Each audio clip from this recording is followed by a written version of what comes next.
Good morning students, welcome to my YouTube channel last minute तैयारी by Neetu Sharma. और आज जो हम टॉपिक डिस्कस करने जा रहे हैं वो हमारा नेक्स्ट टॉपिक है अबाउट द ट्रांसपोर्टेशन। इससे पिछले वीडियो में हमने पढ़ा था transportation in case of human being यानी ह्यूमन सर्कुलेटरी सिस्टम। आज जो टॉपिक हम डिस्कस करने जा रहे हैं वो है अबाउट द प्लांट्स, यानी प्लांट्स के अंदर जो ट्रांसपोर्टेशन होता है वो किस चीज का होता है, कैसे होता है, what are the tissues which are involved or what are the forces or mechanism involved in this। तो स्टार्ट करते हैं ट्रांसपोर्टेशन इन प्लांट्स। अगर हम कंपेयर करें एक organism which is human being और एक प्लांट, दोनों ऑल्दो मल्टी सेलुलर ऑर्गेनिज्म है बट दोनों की एनर्जी नीड्स जो है वो डिफरेंट डिफरेंट है। अगर हम बात करते हैं ह्यूमंस की, सो हमारी जो एनर्जी की डिमांड है वो बहुत ज़्यादा है, इसीलिए हमारे पास जो ट्रांसपोर्ट सिस्टम होता है वो बहुत ही एफिशिएंट होता है, जो हमने पिछली वाली वीडियो में पूरा पढ़ लिया है। लेकिन जो प्लांट्स होते हैं बेटा, उनके अंदर क्या होता है, ऑलमोस्ट बहुत सारा पार्ट, स्पेशली जो जाइलम पार्ट होता है, जो उनके पूरा वुडी पोर्शन होता है, वो क्या होता है, डेड पोर्शन होता है। We all know dead portion को एनर्जी रिक्वायरमेंट नहीं होती है। दूसरा, प्लांट्स जो होते हैं वो मूव नहीं करते हैं। हम तो बेटा मूव भी करते हैं और सारी एक्टिविटीज करते हैं, एक्टिविटीज सारे प्लांट्स भी करते हैं, but they remain at one place. So वो मूवमेंट के अंदर जो एनर्जी चाहिए होती है वो उनके अंदर नहीं होती है। इसलिए जो फर्स्ट लाइन है यहाँ पर दी हुई है कि इनका जो एनर्जी नीड है वो कैसी है, लो है। That's why they use relatively slow transport system. Okay, दूसरी बात, जैसे हमारी बॉडी में हमने खाना लिया या ऑक्सीजन ली, उसका ट्रांसपोर्टेशन है, सिमिलरली प्लांट्स के अंदर जो गैसेस का ट्रांसपोर्ट है या जो वाटर का ट्रांसपोर्ट है, सॉइल से वाटर को ईच एंड एवरी पार्ट तक पहुंचाना, या लीफ ने जो खाना बनाया, ग्लूकोज बनाई है, उसको हर एक पार्ट तक पहुंचाना, ये सारी चीजें जो हैं तो वो ट्रांसपोर्टेशन का काम हो जाता है। वो तो उसमें प्लांट का जो ट्रांसपोर्ट सिस्टम होता है वो क्या करता है, लीफ से या रूट से जो चीजें होती हैं उनको ऑल पार्ट्स ऑफ प्लांट तक पहुंचाने का काम करता है। और इसमें मेनली दो टिश्यू इन्वॉल्व होते हैं जो ऑलरेडी हम लोग जानते हैं। एक होता है जाइलम एंड दूसरा होता है हमारा फ्लोएम। ठीक है, जाइलम एंड फ्लोएम, ये 9th क्लास में भी हमने पढ़ा हुआ है टिश्यू चैप्टर में, प्लांट टिश्यू में।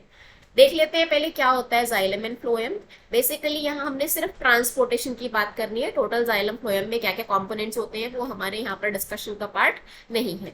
देखिए जाइलम क्या करता है बेटा, जाइलम किस चीज का ट्रांसपोर्ट करता है, जाइलम ट्रांसपोर्ट करता है वाटर एंड मिनरल्स। तो अब वाटर और मिनरल्स कहाँ पर प्रेजेंट है, सॉइल में प्रेजेंट है, तो सॉइल से to other part of the plant तक वो क्या करता है, पहुंचा देता है। जबकि जो फ्लोएम होता है, फ्लोएम किस चीज का ट्रांसपोर्ट करता है, फोटोसिंथेसिस का जो प्रोडक्ट है, that can be sucrose, that can be glucose.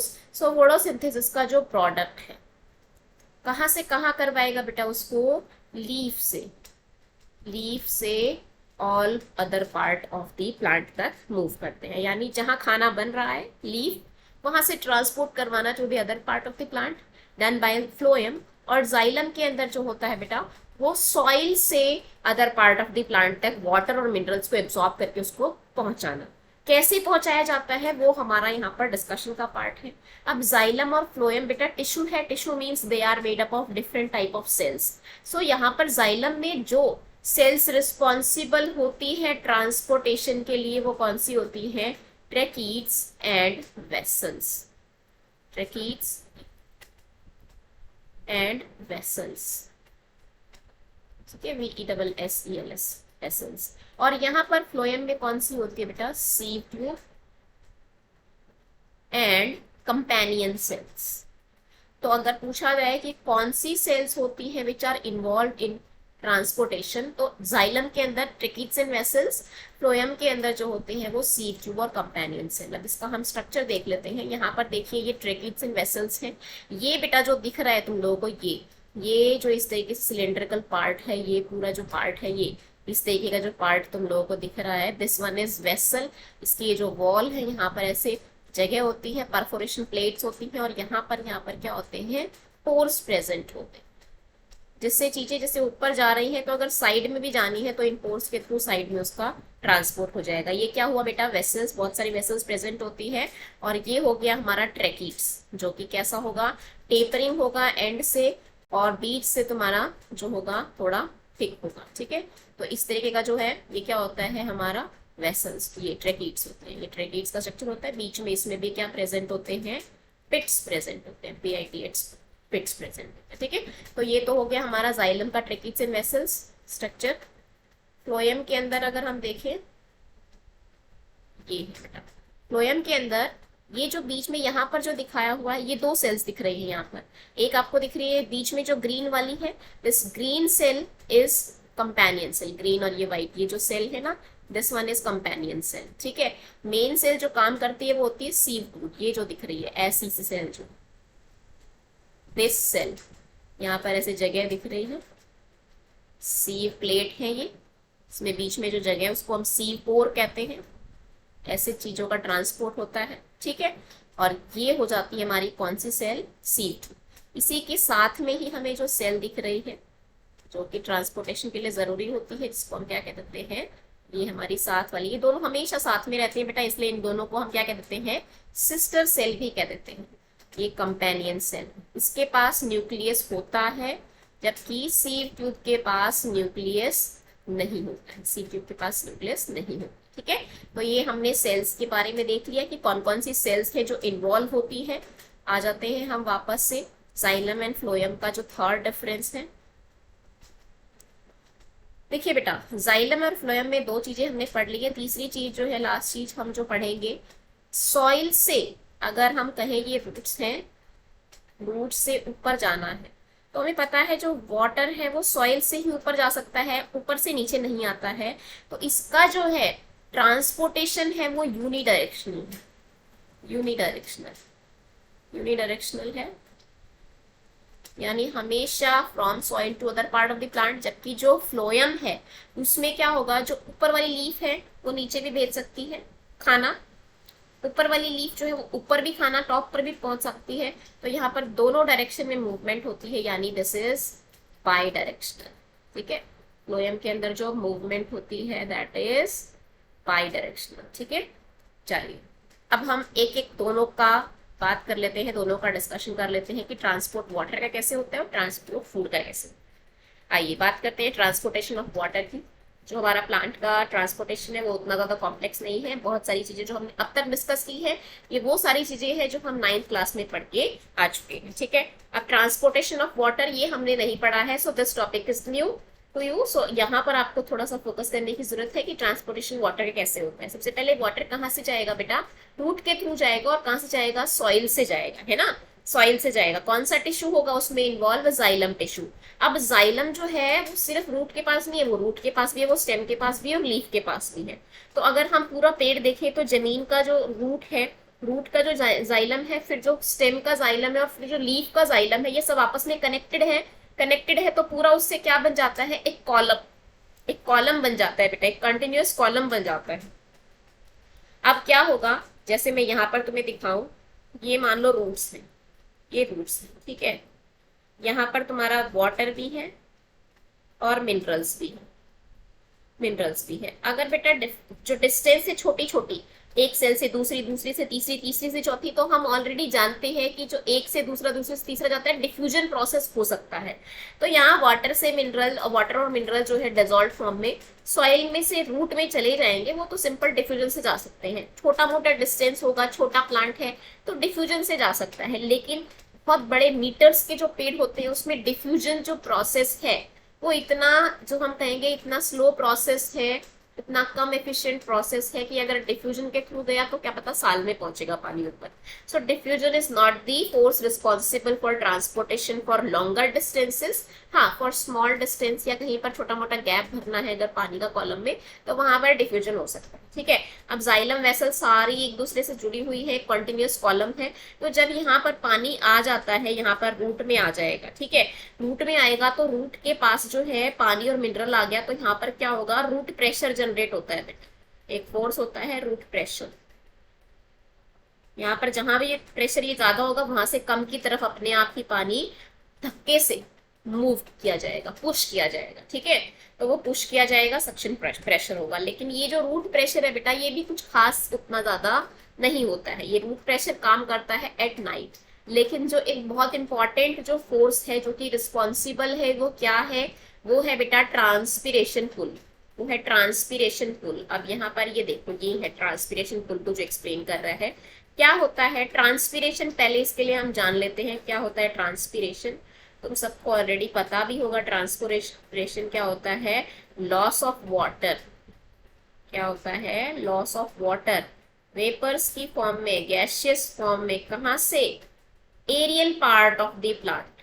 Aerial part में तुम्हारा जो भी पार्ट जमीन से ऊपर है, हवा में है, तो हवा का जो हवा में मिलने वाले जो पार्ट है, वहां पर सनलाइट पड़ने से या कैसे भी जो इवेपोरेट होगा पानी, तो उस इवेपोरेशन को हम क्या कहते हैं? ट्रांसपिरेशन। किससे होता है? किससे होता है? This is done by tiny pore called stomata. ठीक है, स्टोमेटा से जो पानी है वो पौधे से हमारा इन्वायरमेंट में चला जाता है। ठीक है, इन्वायरमेंट में चला गया। ऑलमोस्ट ये लगा लो कि जितना पानी एब्जॉर्ब किया जाता है ना रूट से, उसका 90-95% पानी जो है वो कहाँ चला जाता है? हवा में ही लूज हो जाता है। अब क्या फायदा है इसका? इसका फायदा ये है बेटा, एक तो प्लांट एक ही जगह पर रहते हैं ना, कहीं पर भी गर्मी सर्दी बारिश कुछ भी हो, तूफान कुछ भी हो, तो एक ही जगह रहते हैं। तो गर्मी जो है, इतनी ज्यादा गर्मी है, तो टेम्परेचर रेगुलेशन हमको पता है, जब इवेपोरेशन होता है उससे टेम्परेचर डाउन होता है। सो टेम्परेचर रेगुलेशन का ट्रांसपिरेशन एक बहुत बड़ा प्रोसेस है, इसके लिए बहुत इंपॉर्टेंट है। दूसरा, ट्रांसपिरेशन जो है, इसकी वजह से एक पुल जनरेट होता है, जिसको हम कहते हैं ट्रांसपिरेशन पुल। ये फोर्स है, मेन यही फोर्स है बेटा, जो प्लांट के अंदर पानी को ऊपर खींचने के लिए रिस्पॉन्सिबल होता है। कैसे होगा? देखो, पानी पूरा प्रेजेंट है हमारे पौधे के पास, पूरा मान लो पानी है, उसकी स्टेम, उसकी लीफ, सबके स्किन के नीचे, एपिडर्मिस के नीचे पानी की कंटिन्यूअस लेयर प्रेजेंट है। जब धूप पड़ेगी तो वो पानी इवेपोरेट होगा। इवेपोरेट होगा तो वहां पर क्या क्रिएट होंगे बेटा? गैप्स क्रिएट होंगे। वहां पर क्या क्रिएट होंगे? गैप। वो कॉन्टिन्यूअस जो पूरा पानी था उससे गैप्स क्रिएट होंगे। उस गैप्स की वजह से एक सक्शन प्रेशर, एक ऐसे प्रेशर जनरेट होता है, और वो प्रेशर इतना काफी होता है कि वो जमीन से पानी को, देखो ये एरो से जो जमीन से पानी है, ट्रांसपिरेशन, जितना पानी लूज होगा उतना ही वो पुल जनरेट होगा, और उतना ही ज्यादा पानी जो है ऊपर खींच लिया जाएगा। ठीक है, सो ये होता है हमारा ट्रांसपिरेशन पुल, जो कि दिन के समय पर बहुत इंपॉर्टेंट फोर्स होता है। रात के समय पर ट्रांसपिरेशन नहीं होगा, तो ट्रांसपिरेशन जब रात के समय नहीं होगा तो उस टाइम पर रूट प्रेशर काम करता है, और अदरवाइज हमारा जो ट्रांसपिरेशन पुल है वो काम करता है। ठीक है, तो ये हो गया हमारा क्या? Transportation of water by xylem, जिसमें दो फोर्सेस रिस्पॉन्सिबल है, root pressure and transpiration pull. ठीक है, सेकेंड और लास्ट हमारा टॉपिक, ट्रांसपोर्टेशन ऑफ फूड। ठीक है, अब ट्रांसपोर्टेशन ऑफ फूड मतलब वो सारा प्रोडक्ट जो कि फोटोसिंथेसिस से प्लांट ने बनाया होगा। रॉ मटेरियल लेकर फोटोसिंथेसिस से क्या बनता है? हमारी ग्लूकोज बनती है। ग्लूकोज को सुक्रोज में भी कन्वर्ट किया जाता है, यानी फोटोसिंथेसिस का जो भी प्रोडक्ट, कुछ प्रोटीन्स भी हो सकते हैं, अमीनो एसिड हो सकते हैं, जो कि चीजों को ट्रांसपोर्ट करवाना है। कहाँ से? लेकिन जहाँ चीजें बन रही हैं, अब बनेगी कहाँ पर? तो जो ये फूड का जो ट्रांसपोर्ट होता है, ये कहाँ से होता है? सोर्स जो चीजें बनाता है, टू सिंक। सिंक होती है, जिसको जरूरत होती है। सोर्स जो बनाएगा, बनाता कौन है? लीफ। सिंक कौन हो सकता है बेटा? सिंक कोई भी टिश्यू हो सकता है, इसको ग्रो करना है, हो सकता है कोई बड हो सकता है कोई तुम्हारा स्टेम हो सकता है तुम्हारा फ्रूट हो सकता है तुम्हारा फ्लावर हो। ठीक है, जिसको भी जरूरत है, हो सकता है तुम्हारी रूट हो बेटा, जिसको भी जरूरत है खाने की, उसको हम क्या कहते हैं? Sink tissue. तो ये कहाँ से होगा? Source to sink. किसके थ्रू होगा? किसके थ्रू होगा? फ्लोएम के थ्रू होगा, बाई डायरेक्शनल होगा। और ध्यान रखना है, इसको एक प्रोसेस कहा जाता है। एक नंबर में क्वेश्चन पूछ लिया जाता है कि जो फ्लोएम के थ्रू ट्रांसपोर्ट होता है फोटोसिंथेसिस प्रोडक्ट का, उस प्रोसेस को क्या कहते हैं बेटा? उसके लिए स्पेशल टर्म है ट्रांसलोकेशन। उसके लिए स्पेशल टर्म है ट्रांसलोकेशन। ठीक है, अब जो फूड बनाया है, किसने बनाया? लीफ ने, सिंपल शुगर्स की फॉर्म में बनाया है। फ्लोएम भी जाइलम की तरह हर पार्ट में प्रेजेंट है। लीफ में भी प्रेजेंट होगा, स्टेम में भी प्रेजेंट होगा, रूट में भी प्रेजेंट होगा, सारा आपस में जुड़ा हुआ होगा। जब हमने जाइलम के ट्रांसपोर्ट की बात की थी वहां मैंने कहीं भी एनर्जी मेंशन नहीं की थी, वो बिना एनर्जी के यूज होता है, वो पैसिव प्रोसेस है, बिना एनर्जी के पानी का ट्रांसपोर्ट होता है। लेकिन जो फ्लोएम का ट्रांसपोर्ट होता है उसमें बेटा किसकी जरूरत होती है? एनर्जी की, एटीपी की जरूरत होती है फूड को ट्रांसपोर्ट करवाने में। सीव ट्यूब होती है ना, सीव ट्यूब। अब मान लो ये तुम्हारा लीफ है, लीफ है। अब लीफ में कौन से सेल्स में? पैरेन्काइमा सेल्स होती है, उनके अंदर खाना बनेगा। खाना बन के उसको फ्लोएम में ट्रांसपोर्ट करवाना है, तो यहाँ से यहाँ लोड करवाना। लोडिंग में क्या जरूरत होती है? एटीपी की जरूरत होती है। तो ऐसा नहीं है बेटा कि जाइलम कहीं और है फ्लोएम कहीं और है, ये भी नहीं होता। जाइलम और फ्लोएम दोनों बिल्कुल साथ साथ चल रहे होते हैं, दोनों कनेक्टिव टिश्यू है, दोनों साथ साथ चलते हैं। तो अगर साथ में यहाँ पर फ्लोएम है तो साइड में ही तुम्हारा क्या होगा? जैसे यहाँ पर अगर मैंने फ्लोएम बना रखा है तो साइड में ही हमारा क्या होगा? ट्रैकीड्स भी प्रेजेंट होंगे और वेसल्स भी प्रेजेंट होंगे। ठीक है, ये दोनों साइड में ही प्रेजेंट होंगे। तो जब यहाँ पर फूड को लोड करवाया, फूड को लोड करवाने से यहाँ पर क्या हो जाएगा? खाना ज्यादा हो जाएगा, शुगर ज्यादा हो जाएगी। उस शुगर को क्या करने के लिए? मेंटेन करने के लिए साइड से पानी भी, जो ये हमारा जाइलम से पानी जा रहा है ना, ये पानी इधर चला जाएगा। अब यहाँ पर बहुत ज्यादा प्रेशर क्रिएट हो जाएगा। इस प्रेशर को हम क्या कह देते हैं बेटा? Osmotic pressure. मैं दोबारा एक्सप्लेन कर दूंगी इस चीज को, आ जाएगा तुम लोगों को समझ में। उसको हम कह देते हैं ओस्मोटिक प्रेशर। ओस्मोसिस की वजह से, ओस्मोसिस क्या होता है? पानी का मूवमेंट।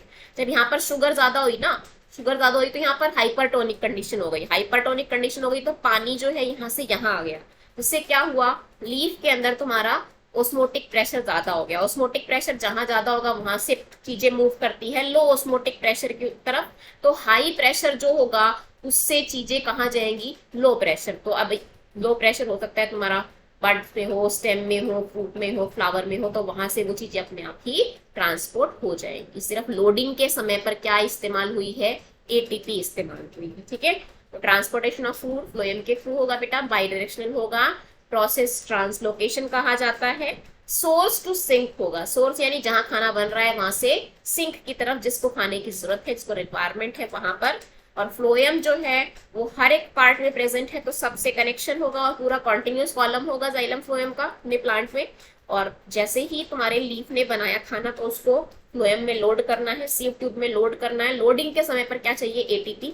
जब वहां पर खाना लोड हो जाएगा तो वहां पर हाइपरटोनिक कंडीशन हो जाएगी, तो साइड में ही जो जाइलम है वहां से पानी आ जाएगा हमारे इस फ्लोएम के पास। अब पानी में घुली हुई शुगर है, डिजोल्व फॉर्म में है। ओस्मोटिक प्रेशर इधर ज्यादा हो जाएगा और अपने आप ही वो प्रेशर से धक्का लगेगा, और जहां पर भी जो भी प्रेशर जहां पर कम होगा वहां पर वो खाना अपने आप ही क्या हो जाएगा?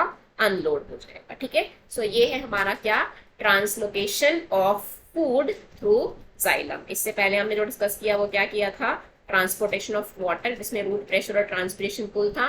कौन से टिश्यू इन्वॉल्व होते हैं, कैसे चीजें होती हैं, पानी की ये पानी का ट्रांसपोर्टेशन कैसे होता है और फूड का ट्रांसपोर्टेशन कैसे होता है, ये दोनों चीजें हमें ऑलरेडी पता होनी चाहिए। इस वीडियो में हमने सारी बातें डिस्कस की है, प्लस में एनसीईआरटी का हर एक टॉपिक हमने यहाँ पर डिस्कस कर लिया है। तो होप आप लोगों को ये वीडियो पसंद आई होगी। अगर वीडियो पसंद आई है तो आप मेरे चैनल को सब्सक्राइब कीजिए और इस तरह की वीडियो आपको उस पर मिलती रहेगी। Thank you.